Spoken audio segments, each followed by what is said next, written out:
নবীর জন্মভূমি এবং ইসলামের সূতিকাগার এই সৌদি আরব, এখানে আসলে হচ্ছেটা কি?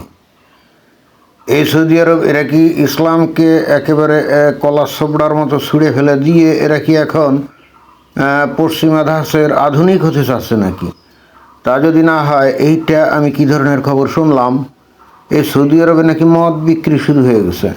এটা কি চিন্তা করা যায়?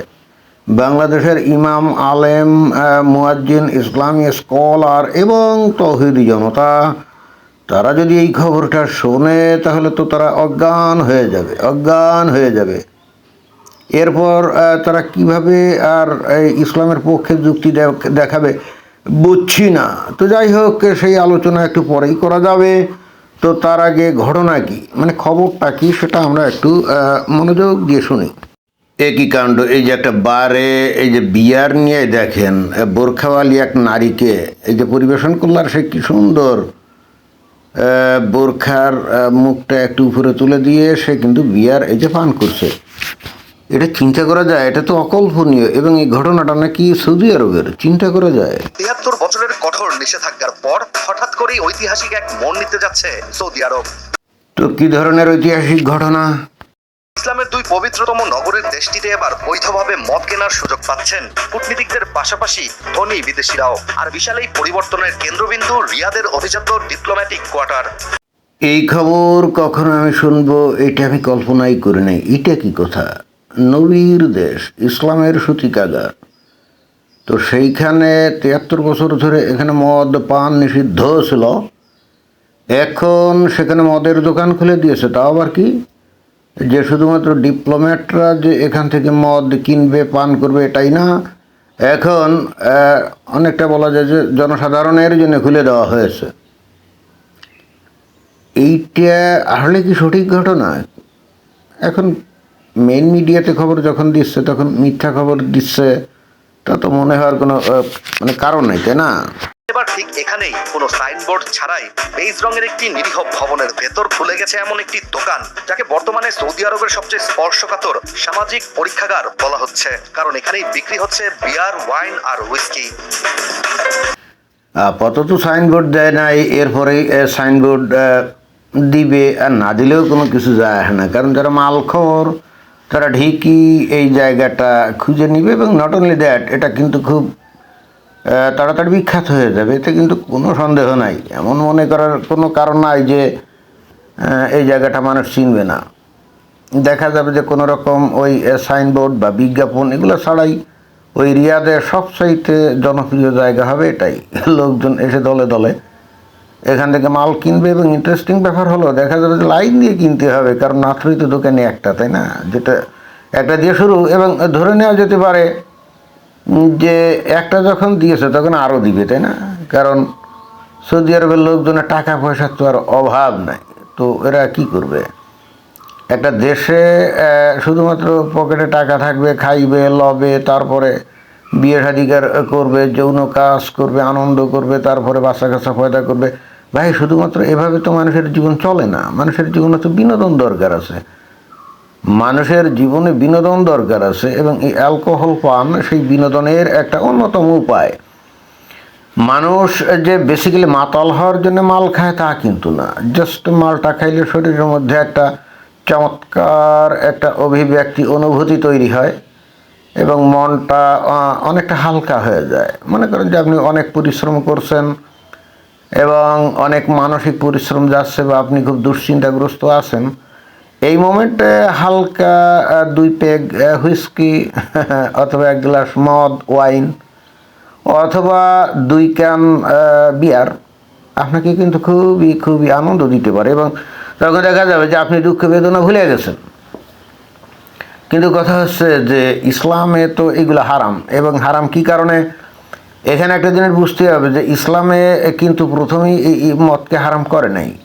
হারাম করেছিল একটা ঘটনার পরিপ্রেক্ষিতে। কোনো একটা যুদ্ধে গিয়েছিল নবী, মনে হয় সম্ভবত যুদ্ধটা হলো উহুদ যুদ্ধ। তো ওই উহুদ যুদ্ধে, ওই যুদ্ধে কিন্তু নবী পরাজিত হয়েছিলেন এবং সেখানে তার অনেক সাহাবী মারা গেছিল। পরবর্তীতে ওই ইনভেস্টিগেশন করা হলো যে কী ব্যাপার, তারা মারা গেল কী করে। এমনিতেই তো তারা খুব ভালো যোদ্ধা ছিল, তো তারপরে তারা মারা গেল কী করে।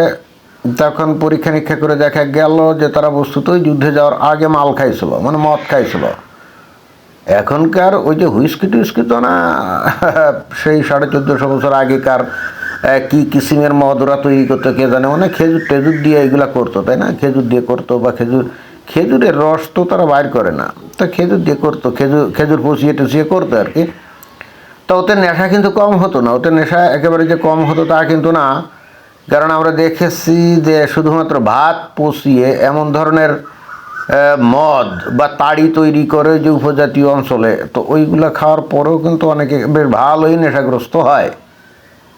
তো এখন দেখা গেল ওই উহুদের যুদ্ধে যখন কিছু সাহাবী মারা গেল, পরীক্ষা নিরীক্ষা করে দেখা গেল যে যুদ্ধের আগে তারা মাল খাইছিল এবং নেশাগ্রস্ত ছিল, যে কারণে ওই যুদ্ধে তারা সঠিক যুদ্ধ করতে তো পারেই নাই, মারা গেছে। ব্যাস, নবী কিন্তু প্রমাদ গুনলেন এইরকমভাবে যদি নেশা করে মানুষ যুদ্ধে যায়, জিহাদ করে, তাহলে তো যুদ্ধে জেতা যাবে না, তাহলে তার ইসলাম নামক যে রাজনৈতিক আদর্শ এটা তো প্রতিষ্ঠাই তো করা যাবে না। আর ঠিক তখনই তারপরে কথা নেই বার্তা নেই ধুম করে বলা হলো যে এই মদ্য নিষিদ্ধ, এই মদ যে নিষিদ্ধ বা হারাম করার যে মোটামুটি প্রেক্ষাপট সেটা কিন্তু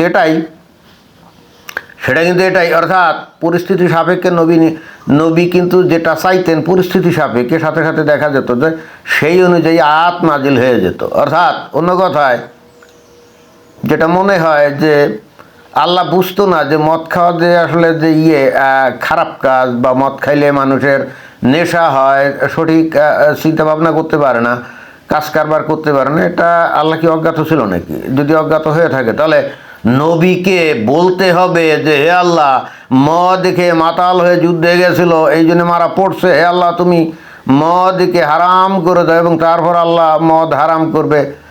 জিনিসটা কেমন একটু খটকা লাগে, তাই না? তো যাই হোক, খটকা লাগুক আর যাই লাগুক, আফটারঅল আল্লাহ যখন এটাকে হারাম করছে, সেই থেকে তো ইসলামে মদ কিন্তু পান করা যায় না। বাট এখন এই সৌদি আরবে, সেখানে দীর্ঘদিন ধরে সেখানে মদ নিষিদ্ধ ছিল, 73 বছর ধরে যেটা বলা হচ্ছে।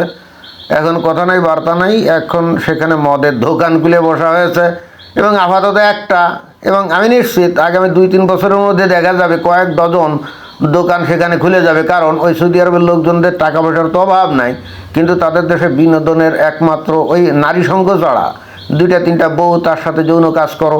কিন্তু কথা হচ্ছে যে কতক্ষণ আপনি যৌন কাজে মজা পাবেন? আপনি বারবার যৌন কাজে তো আপনি মজা পাবেন না, একটা পর্যায়ে আপনার বিরক্ত লাগবে, আর তখন আপনার একটু এক গ্লাস বিয়ার অথবা এক গ্লাস ওয়াইন অথবা 1 পেগ বা 2 পেগ হুইস্কি আপনাকে কিন্তু এমন একটা অনুভূতি দিবে যে আপনি মনের মধ্যে খুব একটা আনন্দ উৎসল ভাব আপনার মধ্যে প্রকাশ পাবে, আপনি দুশ্চিন্তা ভুলে যাবেন।